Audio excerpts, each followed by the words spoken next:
You are looking at Julian's pronunciation guide, where we look at how to pronounce better some of the most mispronounced words in the world, like this other curious word. But how do you say what you're looking for today? Let's learn once and for all how to pronounce these names. If you want to learn more Indian names pronounced that are confusing, Tamil, Sanskrit, stay tuned. I've got more videos for you you'll definitely want to learn from.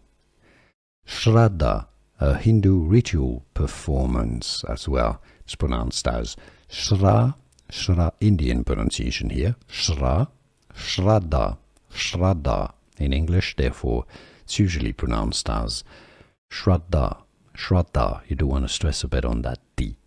Shraddah.